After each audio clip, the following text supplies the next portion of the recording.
Hello दोस्तों, मैं आपका होस्ट एंड दोस्त राहुल स्वागत करता हूं अपने यूट्यूब चैनल पर। दोस्तों, हम लोग कक्षा 10 के भूगोल का जो टॉपिक चालू किए थे, पूरे पाठ का विश्लेषण हम लोग कर लिए हैं। आज मैं आप लोगों के बीच में लेकर के आया हूं कुछ एनसीईआरटी बुक्स और उसके अलावा भी महत्वपूर्ण प्रश्नों की श्रृंखला। आज हम लोग उसको सॉल्व करेंगे और जानेंगे कि क्या लेवल होता है हाई स्कूल एग्ज़ामिनेशन का। तो इस कड़ी की शुरुआत करते हैं। इसमें मैंने जो सबसे पहले लिया है वह है बहुविकल्पीय प्रश्न, जो आपकी किताब में है। 2-3 आपकी किताब से हैं।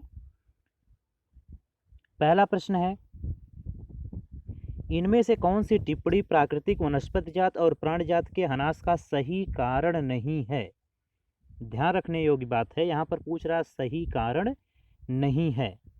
पहला है कृषि प्रसार, दूसरा है पशुचारण और ईंधन लकड़ी एकत्रित करना, तीसरा है बृहत स्तरीय विकास परियोजनाएं, चौथा है तीव्र औद्योगिकीकरण और शहरीकरण।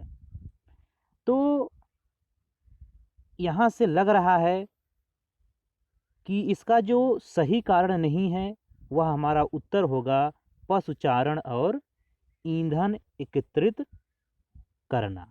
पशुचारण और ईंधन लकड़ी एकत्रित करना इसका सही विकल्प है, यानी बी वाला सही है। क्योंकि कृषि का प्रसार भी नुकसान पहुंचाता है प्रकृति को। यदि किसी क्षेत्र में खेती करने की शुरुआत हो तो उसको साफ करना पड़ता है। उसके बाद बृहत स्तरीय विकास परियोजनाएं भी कृषि को प्रभावित करती, वनस्पति जात प्राणी जात को प्रभावित करती हैं। और औद्योगिकरण, उद्योग धंधे स्थापित करना है तो भी वह प्रभावित करता है, यानी हमारा विकल्प बी सही है। उसके बाद है दूसरा प्रश्न, निम्न इनमें से कौन सा संरक्षण तरीका समुदायों की सीधी भागीदारी नहीं करता है। यानी सामुदायिक संरक्षण हम लोगों ने पढ़ा है, यानी व्यक्तियों का ऐसा समूह जो प्रकृति को संरक्षित करने के लिए, वनस्पति जात प्राणी जाति को संरक्षित करने के लिए एकत्रित होता है, उसे हम लोग सामुदायिक संरक्षण के नाम से जानते हैं। तो हमने आपको बताया था कि बीज बचाओ आंदोलन लोगों ने मिलकर किया था, चिपको आंदोलन लोगों ने मिलकर किया था, संयुक्त वन प्रबंधन नाम से लग रहा है यहाँ पर जो है व्यक्तियों का समूह मिलकर के वन प्रबंधन, वन मैनेजमेंट को निर्धारित करता है। तो यह सब भागीदारी करते हैं। पूछ रहा है भागीदारी नहीं करता है, तो यानी वन्य जीव पशु विहार का परिसीमन, यह जो है सीधी भागीदारी नहीं करता है। चलिए, ये एनसीईआरटी बिल्कुल आपके बुक के क्वेश्चंस हैं, सब एक्स्ट्रा नहीं लिया गया है अभी तक। फिर अगला है, निम्नलिखित प्राणियों पौधों का उनके अस्तित्व के वर्ग से सम्मिलित करें। हमने आप लोगों को पढ़ाया था कि IUCN, international union for conservation of nature and natural resources, यह जो है एक संस्था है जिसकी स्थापना 1948 में की गई और इसके एक सहयोगी संस्था के रूप में WWF, वर्ल्ड वाइल्ड लाइफ, इसके बारे में हमने बताया था। इसकी स्थापना 1963 में की गई। यही जो है रेड डाटा लिस्ट जारी करता है, जिसमें जो है दिखाया जाता है कि कौन सी प्राणी जात, वनस्पति जात सामान्य कैटेगरी में है, कौन से खतरे में जा रहे हैं। खतरे में जाने का अभिप्राय यहाँ पर यह होता है कि उनको जो रहने योग्य दशाएं हैं वह उचित नहीं है, उन पर संकट मंडरा रहा है। इसके बारे में हम लोगों ने पढ़ा था। तो उसी आधार पर यहाँ पर कह रहा है कि इनको मिलाइए, कौन लुप्त है, कौन दुर्लभ है, कौन संकटग्रस्त है, कौन शुभेद है, कौन स्थानिक है, इसको मैच करना है, मिलाना है। तो आइए मिलाते हैं। पहला है काला हिरण। काला हिरण जो है वह संकटग्रस्त की श्रेणी में आता है।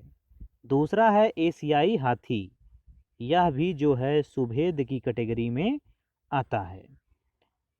तीसरा है अंडमानी अंडमान जंगली सूअर या अंडमानी जंगली सूअर भी कहते हैं, या अंडमान निकोबार जो द्वीप समूह वहाँ पर पाई जाती है, यह जो है स्थानिक है, यानी स्थान विशेष पर पाई जाने वाली है। उसके बाद हिमालयन भूरा भालू, यह जो है दुर्लभ कैटेगरी का है। अगला है गुलाबी सिर वाली बत्तख, यह जो है लुप्त हो चुकी है। याद कर लीजिएगा, पूछता है एग्जामिनेशन में, जरूरी है। अगला है निम्नलिखित का मेल करें, इनका जो है मिलान करना है। आरक्षित वन मैंने बताया था, वह वन जिसमें वन और वन्य जीव संसाधन संरक्षण की दृष्टि से सर्वाधिक मूल्यवान है और इसमें किसी भी प्रकार की मानवीय गतिविधि को इजाज़त नहीं दी गई है, उसे हम लोग आरक्षित वन कहते हैं। यानी इसका सही मिलान होगा पहले का बी। उसके बाद है रक्षित वन। रक्षित वन आप लोगों को बताया गया था कि वह वन जिसमें कुछ निश्चित गतिविधि के साथ, यानी निश्चित मानवीय गतिविधि के साथ प्रतिबंध रहते हैं, उसमें भी रहते हैं। तो इसका सही होगा वन भूमि जो और अधिक रक्षण से बचाई जा सकती है, यानी यहाँ भी संरक्षण दिया होता है। उसके बाद तीसरा स्वतः आप लोग मिला ही लेंगे, या नीचे देखिए उत्तर भी लिखा गया, इसको भी ध्यान में रखते रहिए। मेरी कलम क्योंकि स्क्रीन छोटी होने की वजह से सही से नहीं हो पाता है, लेकिन आप लोग समस्या को समझ सकते हैं। चलिए, उसके बाद है निम्नलिखित प्रश्नों के उत्तर लगभग 30 शब्दों में दीजिए। तो इसके लिए पहला प्रश्न है, जैव विविधता क्या है, यह मानव जीवन के लिए क्यों महत्वपूर्ण है। देखिए मैंने बताया था इसको बाकायदा कि मैंने उदाहरण भी दिया था, उदाहरण दिमाग में रखना अनिवार्य होता है। एक कमरा यह है, एक कमरा यह है, इस कमरे में सिर्फ आप बैठे हुए हैं और मुस्कुरा रहे हैं। एक कमरा यह है, इसमें कुछ पशु हैं और आपके साथ आपके 2-4 मित्र मंडली है, कुछ पेड़ पौधे हैं। तो यानी यहाँ पर जो है ज़्यादा लोग हैं और यहाँ पर कम लोग हैं। कहने का अभिप्राय यह है, किसी क्षेत्र विशेष पर पाई जाने वाली प्राणी जात और वनस्पति जात की संख्या को हम लोग जैव विविधता के नाम से जानते हैं। और एक स्वस्थ परितंत्र निर्माण के लिए यह मानव के लिए बहुत ही आवश्यक होता है, क्योंकि मानव अपनी प्रत्येक गतिविधि के लिए कहीं ना कहीं, चाहे वह प्राणी जात हो चाहे वनस्पति जाति हो, से संबंधित होता है, पर निर्भर होता है। इसलिए यह बहुत ही इम्पॉर्टेंट है, यानी जैव विविधता मानव जीवन के लिए बहुत ही अनिवार्य है, बहुत ही महत्वपूर्ण है। अगला प्रश्न है, विस्तार पूर्वक बताएं कि मानव क्रियाएं किस प्रकार प्राकृतिक वनस्पति जात और प्राणी जात के ह्रास के कारक हैं। तो इसके बारे में हम लोग बात करें तो हम सभी लोग जानते हैं मानव तमाम प्रकार की गतिविधि करता है।